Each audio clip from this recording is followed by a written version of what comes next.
Dear student, आज हम BSc part 1 paper first plant pathology, mycology and microbiology में unit 1 में बैक्टीरिया में रिप्रोडक्शन को कंटिन्यू करेंगे। बैक्टीरिया की रिप्रोडक्शन जो है उसमें 3 टाइप्स होते हैं। First type of vegetative reproduction, second है असेक्सुअल रिप्रोडक्शन और थर्ड जो है वो उसमें सेक्सुअल रिकॉम्बिनेशन होता है, सेक्सुअल रिप्रोडक्शन नहीं होता। क्यों? क्योंकि इसके अंदर जेनेटिक मटेरियल जो होता है जो उसका ही ट्रांसफॉर्मेशन होता है, इसलिए इसको हम सेक्सुअल रिकॉम्बिनेशन कहते हैं। तो बैक्टीरिया में हम इन 3 टाइप्स को डिटेल में स्टडी करेंगे।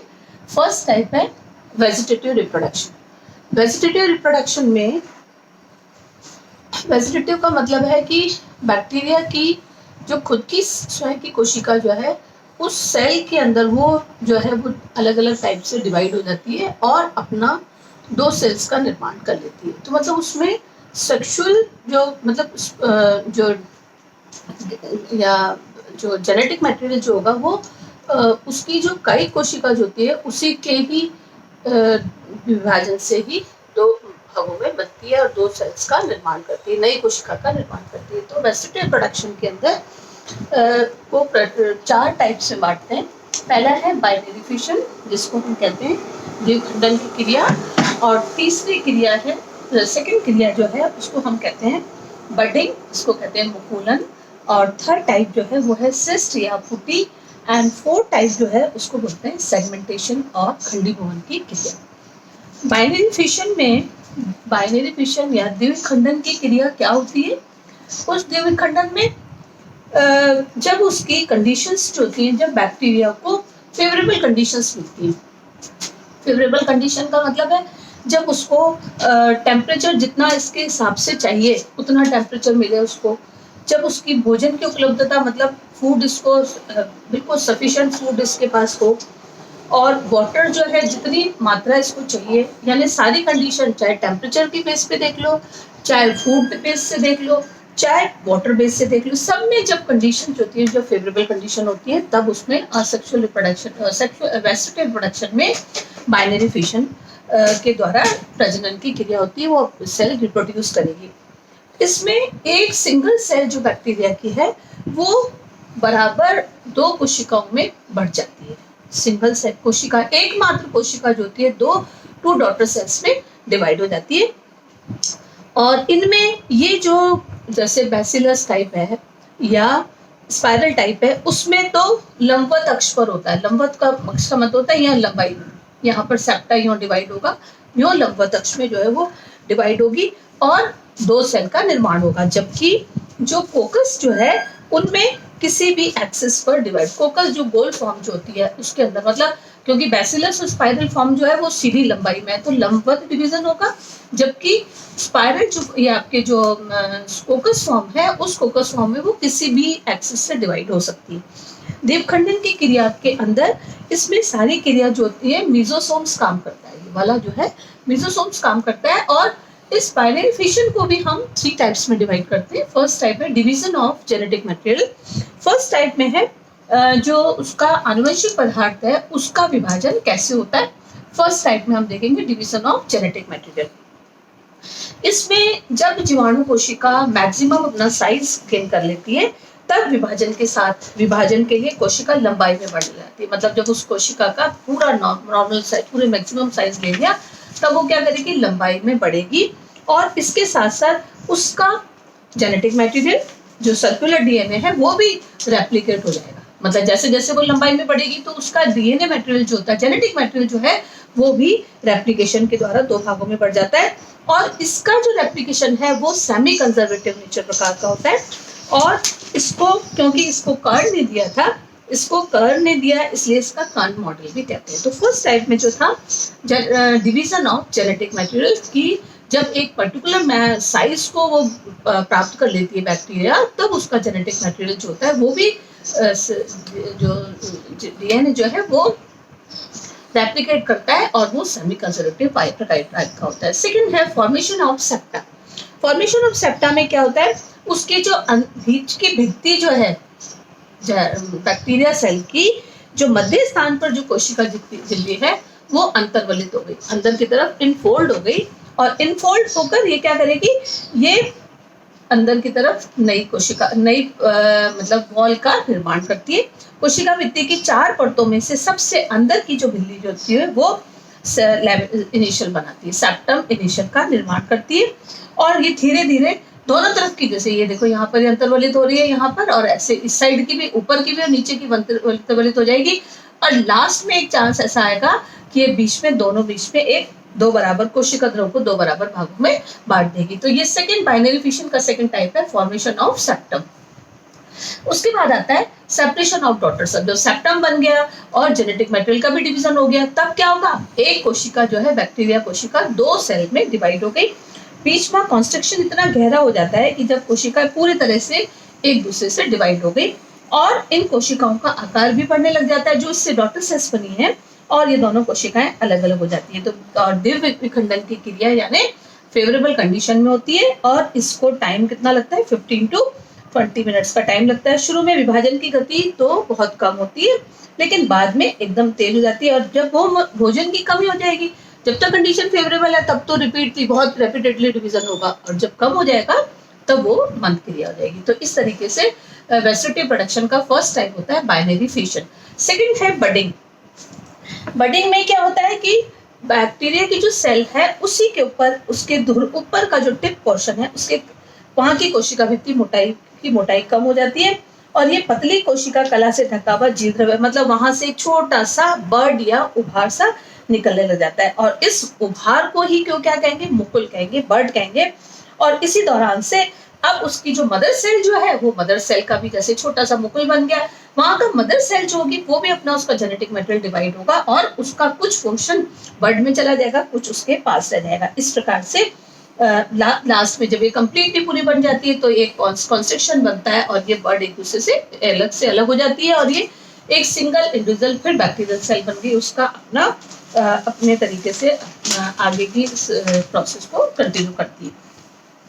ये सेकंड टाइप था बडिंग। सिस्ट टाइप जो होती है, सिस्ट में कुछ जो बैक्टीरिया होते हैं उनका कोशिका का संपूर्ण प्रोटोप्लाज्म जो होता है वो सेल वॉल के अंदर इकट्ठा हो जाता है, सेंटर में सिस्ट में तो पूरा का पूरा इकट्ठा हो गया, और उसके चारों तरफ एक मोटी थिक वॉल बन जाती है, और वो रचना क्या होती है, एंडोस्पोर, हम आगे पढ़ेंगे, उसकी जैसे ही रेजिस्टेंट होती है, और ये अनुकूल परिस्थितियों में, मतलब ये कुल मिला के ये कि अनफेवरेबल कंडीशन में अपने आप को बचाए रखने के लिए बाहर की तरफ मोटी वॉल बन जाती है, और जब कंडीशन फेवरेबल आएंगी तब ये सिस्ट अंकुरित होकर वापस नई जीवाणु कोशिका का निर्माण कर लेती है।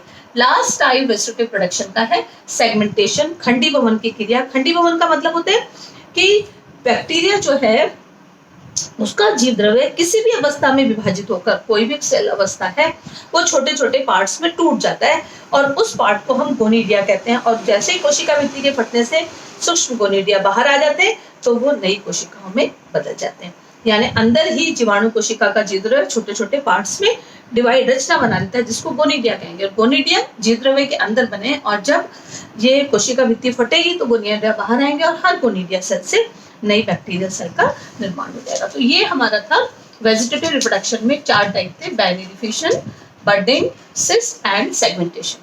अब नेक्स्ट टाइप हम पढ़ते हैं, types of reproduction in bacteria है असेक्सुअल रिप्रोडक्शन। असेक्सुअल रिप्रोडक्शन का मतलब होता है जिसमें अलैंगिक जनन की क्रिया होती है, जिसमें भी 4 टाइप्स होते हैं। फर्स्ट है by conidia, by oidiospores, by sporangiospores and by endospores. First type है कोनिडिया। कोनिडिया जो है बाय कोनिडिया में, इसमें जो एक्टिनोमाइसिटीज प्रकार के जो स्ट्रेप्टोमाइसीस के जो बैक्टीरिया हैं उनमें कोनिडिया उनके शीर्ष पर बन जाते हैं, यानी जो बैक्टीरिया है उन बैक्टीरिया के अंदर ऊपर की तरफ जो है, मतलब जो सिंगल वेजिटेटिव सेल है, जब उस कंडीशन, उसको फेवरेबल कंडीशन मिलेगी तब उसके ऊपर क्या बन जाते हैं, कोनिडिया बन जाते हैं, और उसमें सामान्य जीव तथा कुछ केंद्रीय पदार्थ संकीर्ण द्वारा मुख्य कोशिका से अलग हो जाता है। तो मतलब उसका जो बैक्टीरिया के ऊपर का जो कोनिडिया पार्ट हुआ, वो कोनिडिया एक से एक के ऊपर एक कोनिडिया बनने लग जाते हैं और ये तलाभिसारी क्रम में बनते हैं। तलाभिसारी क्रम का मतलब होता है जो सबसे मेच्योर होगा वो सबसे ऊपर होगा और नीचे वाला जो होगा वो जो नया बनने वाला होगा वो सबसे नीचे होगा। और जब उनको कंडीशन फेवरेबल मिलती है तभी भी कोनिडिया से फ्री हुए और नए बैक्टीरिया का निर्माण कर लेते हैं। नेक्स्ट टाइप होता है ओडियोस्पोर्स। एक्टिनोमाइसीट्स के कुछ हाइफी के खुले सिरों पर कोनिडिया बनने की जगह अब क्या हो जाएगा, वहां पर सेप्टम बन जाते हैं और उससे असंख्य बहुत सारे छोटे छोटे से ओडियोस्पोर्स बन जाएंगे और एक ओडियम जो है ओडियोस्पोर्स एंड एक सिंगल ओडियम कहलाएगा और ये ओडियम वापस अंकुरित होकर नए बैक्टीरिया का निर्माण कर लेता है। थर्ड टाइप जो होता है वो होता है बायोस्पोरेंजियोस्पोर्स। इसमें कुछ जो ब्रांचिंग बैक्टीरिया होते हैं, शाखित बैक्टीरिया जो है उनके फिलामेंट्स के ही टिप पर स्पोरेंजिया सदस्य रचनाएं बन जाती हैं और ये स्पोरेंजिया अपने पैरेंटल प्लांट से अलग हो जाएंगी, पैरेंटल फिलामेंट से अलग हो जाएंगी और उसको उस स्पोरेंजियम का जीवद्रव्य विभाजित होकर ही स्पोरेंजियोस्पोर्स बना लेता है और ये स्पोरेंजियोस्पोर्स वापस जब उनको कंडीशन फेवरेबल मिलती है अंकुरित होकर नए जीवाणु का निर्माण कर लेते हैं। नेक्स्ट टाइप, लास्ट टाइप जो सेक्सुअल रिप्रोडक्शन का टाइप होता है वो है बाय एंडोस्पोर्स। एंडोस्पोर्स का मतलब होता है जब बैक्टीरिया को कंडीशन सारी अनफेवरेबल कंडीशन है यानी प्रतिकूल परिस्थितियां आने पर जब वो अपने आप को प्रोटेक्ट करने के लिए बैक्टीरिया में एंडोस्पोर्स बनते हैं। और ये एंडोस्पोर्स कैसे हैं, ये हाईली रेजिस्टेंस होते हैं। हाईली रेजिस्टेंट है मतलब ये मात्र जीवाणु कोशिका से बनने वाली, ये हाईली रेजिस्टेंट इसलिए क्योंकि उसको सारी एनवायरनमेंट की अनफेवरेबल कंडीशन को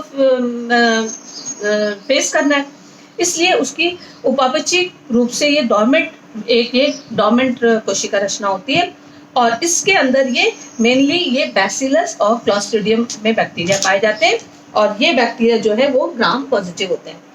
और एक कोशिका से सिंगल एक ही एंडोस्पोर बनता है, ये एक जैसे कि हम ये देख रहे हैं यहाँ पर सिंगल कोशिका से एक ही एंडोस्पोर बनेगा और कहीं कहीं ज़्यादा भी बन सकते हैं और इनकी जहाँ पर एंडोस्पोर बनेंगे उसको स्पोरेंजियम कहेंगे, जो सेल होगी वो जीवाणु कोशिका को स्पोरेंजियम कहेंगे और अंतःबीजाणु कोशिका के मध्य में अंतिम छोर पर या कहीं भी बन सकता है, यानी अंतःबीजाणु या तो मध्य में बन जाए या सेंटर में बन जाए या साइड में बन जाए, कहीं भी बन सकता है।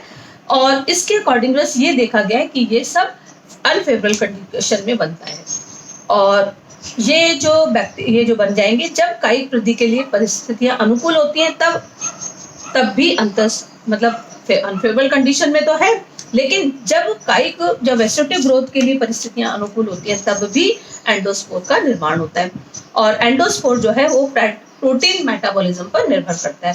एंडोस्पोर बनने की क्रिया जो है उसको हम फिर भी आगे 4 पार्ट्स में देखते हैं। पहले है formation of axial filament. Formation of axial filament, second है formation of forespores and third is maturation of endospores and fourth is germination of endospore.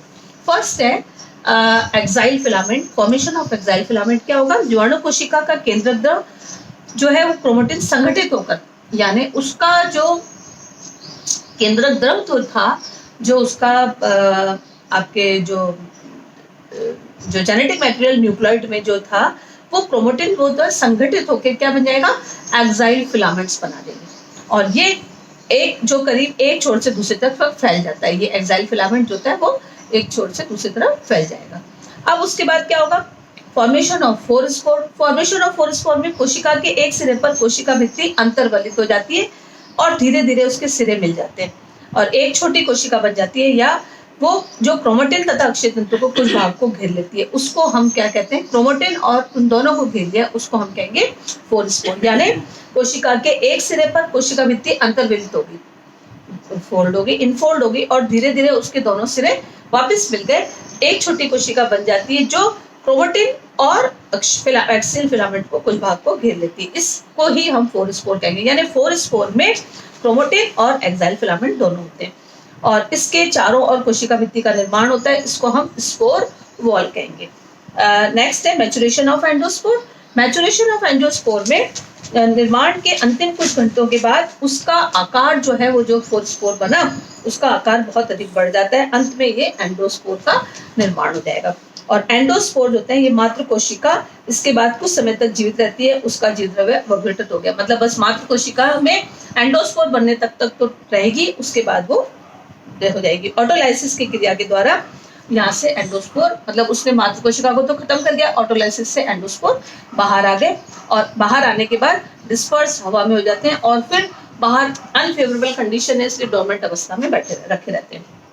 इसकी स्ट्रक्चर ऐसी है कि ये चारों तरफ से जो है कोर से ढका हुआ है, चारों तरफ से बहुत सारी इसकी परतें होती है। केंद्रीय भाग इसका कोर कहलाता है।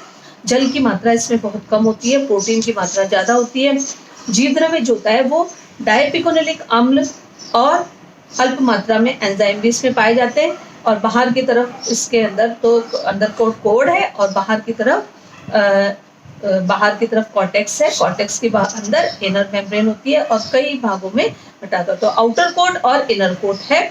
और इनर मेम्ब्रेन मतलब कुल मिला के बहुत ही मोटी रचना होती है, जिसकी बाहर की कोट पहले एक्सोस्पोरियम मिलेगा, फिर इनर कोट है, आउटर कोट है, इनर कोट है, फिर इनर मेम्ब्रेन होती है, फिर आउटर कॉर्टेक्स है, फिर इनर कॉर्टेक्स है, फिर अंदर की तरफ साइटोप्लाज्म और उसका जीवद्रव्य पाया जाता है। इसमें अंतर जो एंडोस्पोर्स होते हैं वो तापमान की मतलब चरम परिस्थितियों को सहन कर सकते हैं, क्योंकि थिक वॉल्ड है और अनफेवरेबल कंडीशन, और इसमें रोगाणुनाशियों विरले रसायनों का सबको के पावर, इसके लिए रेजिस्टेंस पावर होती है।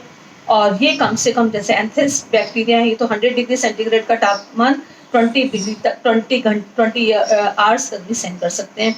इनमें प्रतिरोध क्षमता इसलिए ज़्यादा होती है क्योंकि इसमें वाटर की मात्रा बहुत ही कम है, उपापचयी क्रियाएं बहुत ही कम मात्रा में हो रही हैं। स्पोर कोट इम्पर्मेबल होती है। विकर जो होते हैं एंजाइम्स की मात्रा बहुत कम होती है। पिकोनिलिक अम्ल इसमें उपस्थित होता है। लास्ट इसका स्टेप है जर्मिनेशन ऑफ एंडोस्पोर। जब इनको एंडोस्पोर, अब तो अनफेवरेबल कंडीशन में डोरमेंट स्टेज में बहुत टाइम तक, सालों तक पड़े रहे, जब इसको फेवरेबल कंडीशन मिली तब ये क्या करेंगे, उसका अंकुरण हो जाएगा। इसकी स्पोर बॉल जो होती है वो बॉल पानी लेगी और एब्जॉर्ब करेगी। एब्जॉर्ब करने से उसकी बाहर की बॉल सॉफ्ट हो जाती है और लवण और भोज्य पदार्थों का अवशोषण होगा। इसका जीवद्रव्य फूल जाएगा। फूलने से इसका जो मध्य का भाग जो होता है वो भित्ति टूट जाती है और वृद्धि करती हुई कोशिका बाहर निकलती है और वो वापस उसके उसमें भी बाहर की तरफ सेल वॉल होगी। कोशिका के बाहर निकलने से उसमें mRNA बनता है। जीवाणु से पहले ये अनुपस्थित होता है और एक बैक्टीरिया में एक ही एंडोस्पोर बनता है और एक एंडोस्पोर से एक ही जीवाणु कोशिका निकलती है। ये जो है ये एक प्रकार का पेरिनेशन का एक प्रोसेस होता है। तो कुल मिला के जो एंडोस्पोर जो है वो अनफेवरेबल कंडीशन में बैक्टीरिया अपने आप को जीवित रखता है और जब कंडीशन फेवरेबल होगी तो एंडोस्पोर से वापस बैक्टीरिया का निर्माण हो जाता है।